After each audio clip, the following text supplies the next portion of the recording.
Radar में अब बात हम करते हैं साल 2002 में शुरू हुई इंसेक्टिसाइड्स इंडिया की। 1600 करोड़ रुपए से ज्यादा के मार्केट कैप वाली इंसेक्टिसाइड इंडिया किसानों के लिए क्रॉप प्रोटेक्शन से जुड़े प्रोडक्ट्स बनाती है। कंपनी के पोर्टफोलियो में 21 से ज्यादा टेक्निकल और 105 से ज्यादा फॉर्मुलेशन प्रोडक्ट शामिल हैं।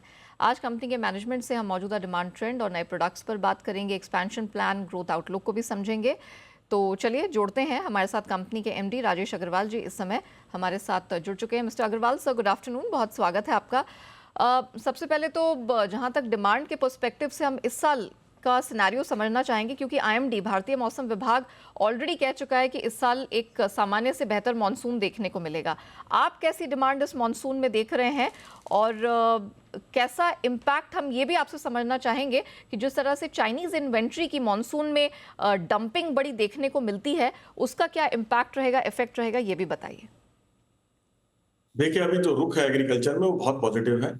अनाउंसमेंट आईएमडी का ऑलमोस्ट 1 महीने से ज्यादा से आ रहा है, जिससे बहुत पॉजिटिव सेंटीमेंट बना है। लेकिन ना ही सिर्फ वो, अभी पिछले लास्ट वीक में कंटिन्यूअस रेंज की खबरें आ रही हैं। साउथ के अंदर बड़ी अच्छी बरसात हुई है, एमपी में अच्छी बरसात हुई है, महाराष्ट्र में डिफरेंट डिफरेंट पार्ट्स में इंडिया के बरसात हुई है, जिससे सेंटीमेंट बहुत पॉजिटिव हुआ है और अच्छी डिमांड आ रही है। और अगर हम इंटरनेशनल की बात, मार्केट की बात करते हैं, तो मैं बोलूंगा मार्केट स्टेबलाइज होता जा रहा है। थोड़ी थोड़ी आज टाइटनेस है, क्योंकि जैसे जैसे डिमांड बढ़ रही है, कंपनीज की तैयारी उतनी ज्यादा नहीं है। उस तैयारी ना होने की वजह से थोड़ा सा खिंचाव है, जिसकी वजह से जो एक प्राइसेस बॉटम पे आए थे वो आकर रुक गए और हल्का सा बाउंस बैक हो रहे हैं थोड़े थोड़े। जिसका मतलब है कि सीजन के शुरुआत में ऐसा होना बहुत पॉजिटिव खबर है इंडस्ट्री के लिए। और क्योंकि अच्छा बरसात का सेंटीमेंट बन रहा है, तो किसानों के लिए भी बहुत अच्छी बात है। एग्रीकल्चर हम अच्छा एक्सपेक्ट कर सकते हैं इस खरीफ सीजन के अंदर, और ऑफ कोर्स एग्रोकेमिकल कंपनीज को तो फायदा होगा ही होगा। सर, अगर आप बता सके दर्शकों को कि ग्लोबली अभी एग्रो केम की कीमतें हैं, उनका किस प्रकार का रुख है, कैसा ट्रेंड है, क्या किसी तरह का प्राइसिंग प्रेशर चाइना से खासतौर से बनता दिखाई दे रहा है? देखिए, चाइना से कंटिन्यूसली पिछले 2 सालों से लगातार प्रेशर रहा है, क्योंकि जब कोविड आया था तब सब प्राइस एकदम टॉप लेवल पे चले गए थे, और कोविड जाने के बाद वर्ल्ड वाइड डिमांड की कमी दिखाई दी। बहुत सारे रीजन थे, क्योंकि दुनिया भर में सूखा पड़ा था, और खास तौर से अगर हम अमेरिका देखते हैं, जिसमें साउथ अमेरिका भी इंक्लूड है, यूरोप देखते हैं, तो उनको बहुत ज्यादा सूखे की मार झेली, जिसकी वजह से जो हाई प्राइस इन्वेंट्री थी वो कहीं ना कहीं वो सिस्टम में जाकर अटक गई, जिसने बहुत ज्यादा डिस्टर्ब किया इन इकोनॉमीज को। ऐसा नहीं है कि ये परेशानी बाकी दुनिया में नहीं आई, लेकिन एशिया फिर भी बेटर रहा, और इंडिया, हमारी डोमेस्टिक कंजम्पशन बहुत अच्छी रही पिछले सालों में, जिसकी वजह से रीजनेबली चलता रहा। उसका इम्पैक्ट इंडस्ट्री के परफॉर्मेंस पर भी दिखा कि सबकी प्रॉफिटेबिलिटी थोड़ी सी कम आई, और ये 2 सालों में पिछले इम्पैक्ट आया। लेकिन इस वक्त जो इन्वेंट्री सिस्टम के अंदर है वो रीजनेबल प्राइस की इन्वेंट्री है, और आज उसी प्राइस पे मार्केट ऑपरेट हो रहा है। और जब ऐसा दिख रहा है कि प्राइसेस थोड़े से अप ट्रेंड पे जाएंगे, तो ऐसे में बड़ा अच्छा सेंटीमेंट पॉजिटिव बन रहा है। मुझे लगता है कि डोमेस्टिक मार्केट की बहुत अच्छी डिमांड है। इंटरनेशनल मार्केट में डिफरेंट टाइप के प्रेशर्स हैं, क्योंकि आज कंटेनर अवेलेबिलिटी के इश्यूज हैं, प्राइसिंग के इश्यूज हैं, उसके अलावा आज डॉलर अवेलेबिलिटी के इश्यूज हैं, आज डाउन मार्किंग जो डिफरेंट कंट्रीज की हो रही है वो इश्यूज हैं। तो एक्सपोर्ट के अपने चैलेंजेस हैं, लेकिन दुनिया भर में भी डिमांड खुल रही है। अगर पार्टी मजबूत है, लेने वाले कस्टमर्स आपके अच्छे हैं, कंट्रीज अच्छी हैं, तो वहां पर भी डिमांड आ रही है। ऑलराइट, चलिए सर, ये ज़रा बताइए कि लगातार हम 2 क्वार्टर्स में देख रहे हैं आपका जो ऑपरेशनल परफॉर्मेंस है काफ़ी तगड़ा रहा है।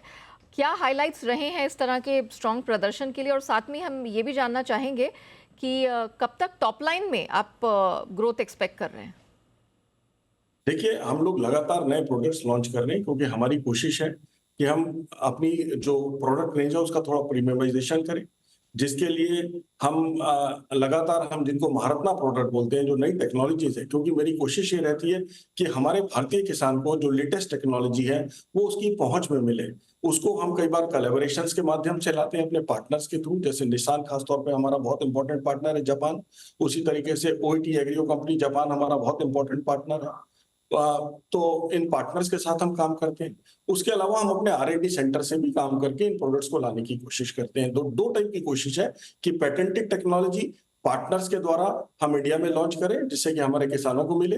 और उसके अलावा हम अपने पैटर्न्स डेवलप भी करते हैं, जो खासतौर से फॉर्मुलेशंस के हैं, क्योंकि आज जो कस्टमर है उसको सॉल्यूशन चाहिए, तो सॉल्यूशन देने की कोशिश करते हैं, नए जमाने के प्रोडक्ट्स देते हैं। और उसके साथ साथ जो प्रोडक्ट ऑफ पैटेंट होते जा रहे हैं, जो दुनिया में आप बना सकते हैं लेकिन मोनोपोली है, किसान को मिल नहीं पा रहे हैं, तो उन टेक्नोलॉजीज को भी हम अपने R&D सेंटर में डेवलप करते हैं और उनके फॉर्मुलेशंस मार्केट के अंदर उनके ब्रांड्स लॉन्च करते हैं, जिससे कि हर आम किसान तक वो टेक्नोलॉजी के प्रोडक्ट्स पहुंच पाए। और सारे स्टेप्स में हमें जबरदस्त सक्सेस मिल रही है। तो हमारे जो नए प्रोडक्ट्स लॉन्च हो रहे हैं, खासतौर से अगर मैं 2020 से अब तक की बात करता हूं, तो 500 करोड़ से ज्यादा की सेल्स हमारी इन प्रोडक्ट से ही ग्रोथ हुई है।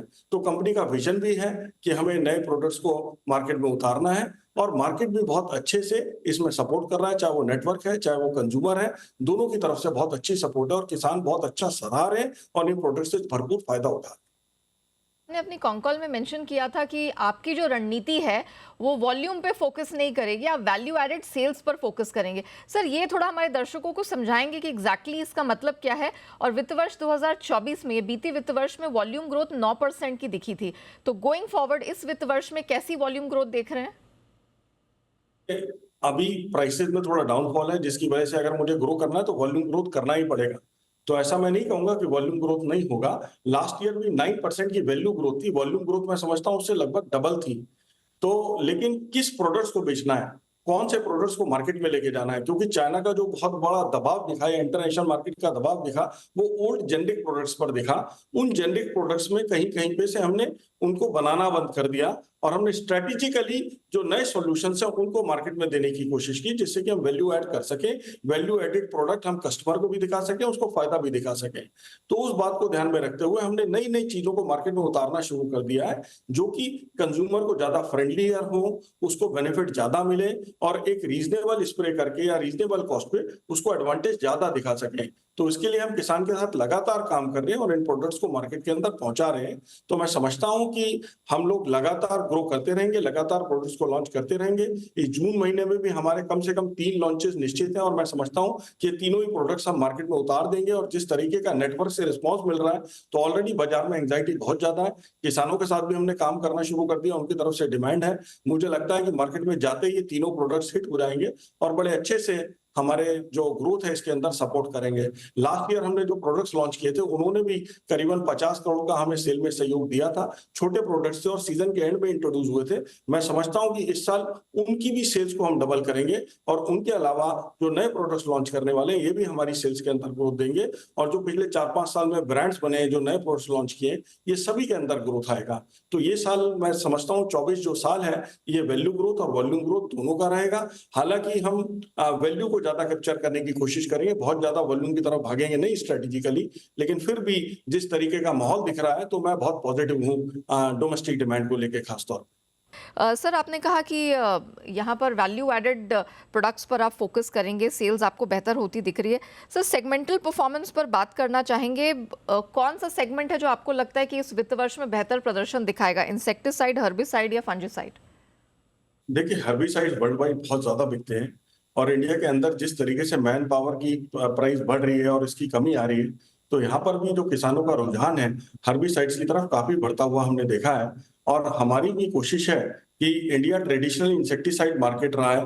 डिजीज पे आज फंजीसाइड भी बिकते हैं, लेकिन हर्बिसाइड का एक्सेप्टेंस बहुत जल्दी आ रहा है और एकदम सीजन की शुरुआत से ही बिकने लगते हैं। तो मैं देख रहा हूं कि हम धीरे धीरे हर्बिसाइड में बहुत एक्टिव हो गए हैं और कुछ क्रॉस पे तो हमने बड़ी अच्छी महारत बना ली है अपनी, कि जैसे पैडी, अगर राइस की बात करते हैं तो राइस हर्बिसाइड में हम खास तौर पे काम करते हैं। हमने इन दिनों में शुगर केन पे काफी काम किया है, हमने सोयाबीन्स पे काफी काम किया है, पल्सेस पे काम किया है, कॉटन पे काम किया है। अभी वीट सीजन आ रहा है, वीट पर भी हम नया हर्बिसाइड डालने वाले हैं मार्केट के अंदर।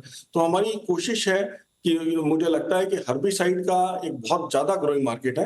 दैट डज नॉट मीन कि बाकी जगह नहीं कर रहे हैं, क्योंकि आज मेरे पास इंसेक्टिसाइड में भी लेटेस्ट जनरेशन का इंसेक्टिसाइड है जो हमने निसान के साथ अपना प्रोडक्ट दिया है। तो शिनवा बहुत ही अच्छा आज नंबर 1 पेस्टिसाइड है। आज कंपनी का नंबर 1 प्रोडक्ट है, जो हमने 100 करोड़ से भी ज्यादा का बिजनेस लास्ट ईयर में किया है और इस साल का लक्ष्य 200 करोड़ से ज्यादा जाने का है। तो मैं समझता हूं कि ग्रोथ हर जगह पर है, लेकिन क्योंकि हर्बिसाइड का एक बहुत बड़ा रेंज कंपनी देने जा रही है, तो हर्बिसाइड में अच्छा ग्रोथ दिखाई देता है। ओके, चलिए हर्बिसाइड ये एक सेगमेंट अच्छा परफॉर्म करेगा। अच्छा सर, आपके दहेज प्लांट को लेके क्या अपडेट है सर? कुछ प्लांट शुरू करने को लेकर आप अप्रूवल का इंतजार कर रहे थे, उस पर क्या अपडेट है? अ, टीम कमिटमेंट कर रही है कि मंथ एंड तक शायद अप्रूवल निकाल लेंगे। तो जून एंड या जुलाई फर्स्ट वीक तक मैं समझता हूं कि अप्रूवल आ जाना चाहिए। हमारा प्लांट बिल्कुल रेडी है। मैं दहेज में ही हूँ और दहेज साइड से ही बात कर रहा हूँ, तो बिल्कुल तैयारी है। अप्रूवल आते ही नेक्स्ट डे हम लोग प्रोडक्शन में आ जाएंगे। सर क्विकली मुझे बता दीजिए, इस वित्त वर्ष के लिए कोई कैपेक्स प्लान्स हैं? जी, केपेक्स प्लान हमारे कंटिन्यूअसली रहते हैं और इस वक्त क्योंकि हम लोग सोता नाला भैरोड जो कि राजस्थान के अंदर है, यहाँ पर एक नया साइट डेवलपमेंट करने जा रहे हैं, तो इसके अंदर डेफिनेटली केपेक्स रहेगा। हमारा बजट कुछ 150 करोड़ का है इस साल के लिए केपेक्स का, जहां पर हम formulation plant, technical plant, biological plant सभी कुछ विकसित करेंगे। सोता नाला के अलावा दहेज में कुछ पैसा इन्वेस्ट होगा, कुछ चौपानकी में भी इन्वेस्ट होगा, तो टोटल मिला के बजट है जो 2 सालों में जाएगा। तो मैं समझता हूँ कि इस साल हमारा कम से कम 50% बजट स्पेंड होना चाहिए। Alright, Agrawal sir, thank you so much हमारे साथ जुड़ने के लिए और कंपनी के आगे के आउटलुक, कैपेक्स, सारे प्लान्स डिटेल में शेयर करने के लिए आपका बहुत बहुत धन्यवाद। शो को यहीं रैप अप करते हैं, लेकिन बने रहिएगा जी बिजनेस के साथ। ब्रेक के उस पार भी खबरों का सिलसिला जारी रहेगा।